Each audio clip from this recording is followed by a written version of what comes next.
Friends, तो आज standard 11 orientation of commerce and management में हम पढ़ रहे हैं chapter number 10 international trade. International trade में आज हम पढ़ने वाले problems regarding international trade. Question कुछ ऐसा है, explain problems of international trade. तो प्रॉब्लम्स क्या है, इंटरनेशनल ट्रेड का प्रॉब्लम्स क्या है? तो different countries have different restriction in international trade. Different countries have different restriction in international trade. These are known as international problems of international trade. और international trade के बारे में आपने पढ़ा था कि ट्रेड बिटवीन टू कंट्रीज, एक country और दूसरी कंट्री के बीच में जो ट्रेड होता है उसे इंटरनेशनल ट्रेड बोलते हैं। फिर India to China, India Pakistan, India Saudi Arabia, India Indonesia, India Europe की बहुत सारी कंट्रीज, इतना बड़ा डिस्टेंस, तो ऑब्वियस है इतने डिस्टेंस पर ट्रेड करना तो प्रॉब्लम्स तो आएगी। तो कुछ एक जैसे प्रॉब्लम्स है जो हम पढ़ने वाले, जो हम इंटरनेशनल ट्रेड करते वक्त आ सकते हैं या फिर चांसेस है ऐसा हो। पहला है प्रॉब्लम्स ऑफ करेंसी, राइट? तो डिफरेंट कंट्री है, डिफरेंट करेंसी।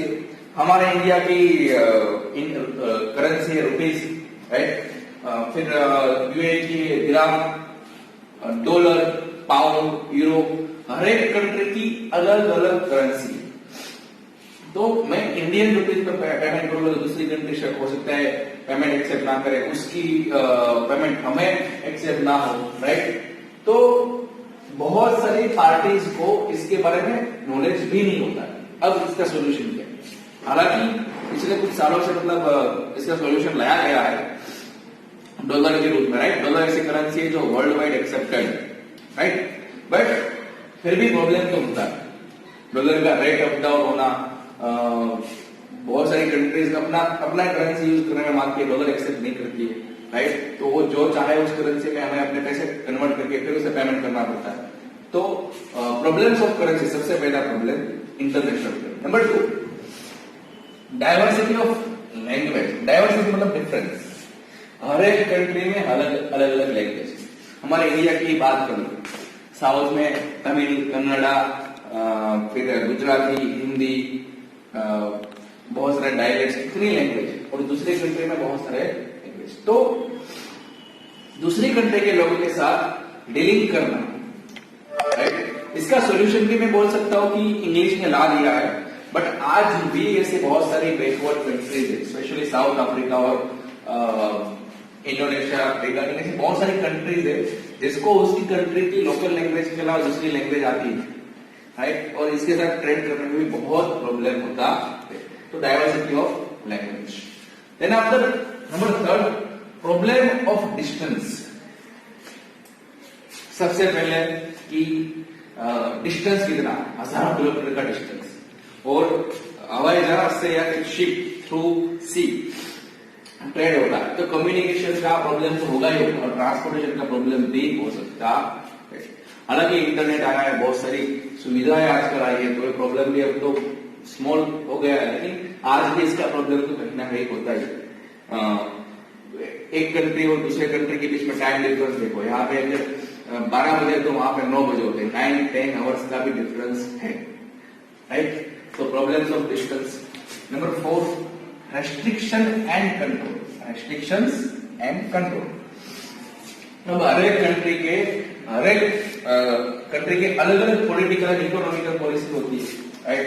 पॉलिटिकल और इकोनॉमिक पॉलिसी के तहत हर एक कंट्री में इंटरनेशनल ट्रेड के ऊपर अलग अलग रेस्ट्रिक्शन होते हैं, राइट? और ये रेस्ट्रिक्शन ही इंटरनेशनल ट्रेड में वेरी खड़ा करते हैं।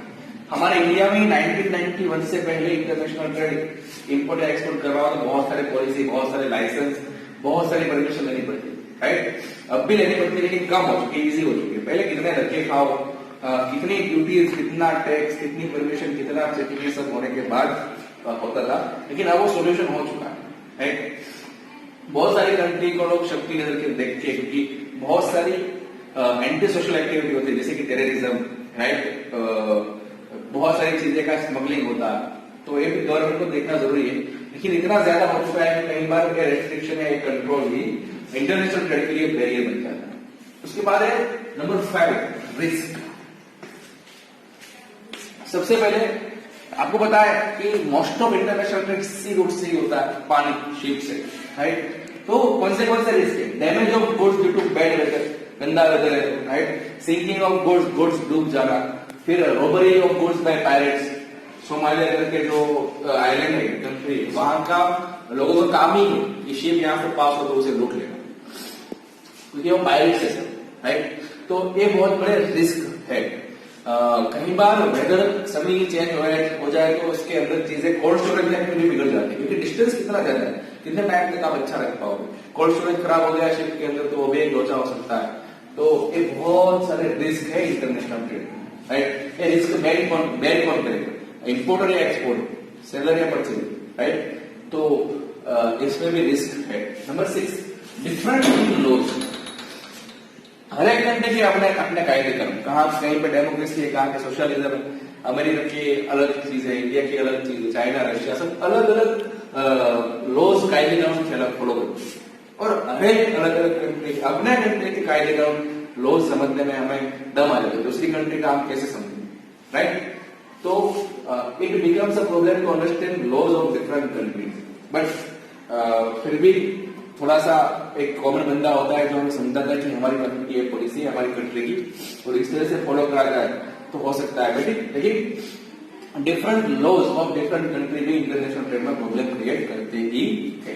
Number 7, lack of traders contact. देखो, इंटरनेशनल ट्रेड में contact with trader is very rare, बहुत ही रेयर होता है।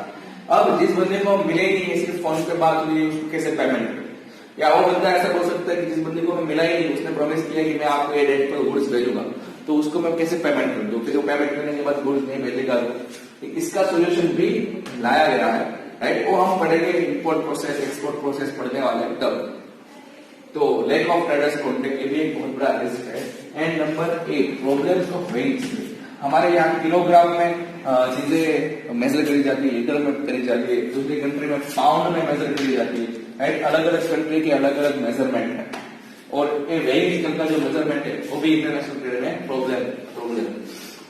हम यहाँ पे उसे 1 kg का पाव भेजेंगे, उसे वो पाउंड में तब्दील करके फिर 1 पाउंड का रेट काउंट करेगा, तो ये भी एक कंफ्यूज करने वाला तरीका है, मेथड है। बट फिर भी इसका भी सॉल्यूशन कभी ना कभी निकल ही जाते हैं, ये लोग निकालते हैं और ट्रेड करते हैं, राइट। बट प्रॉब्लम तो है भी, right. So 8 problems of international trade. First is the problem of currency, second is the diversity of language, third is the problem of distance, fourth is the restriction and control, fifth is the risk, sixth is the difference in laws, and 7 is the lack of traders contact.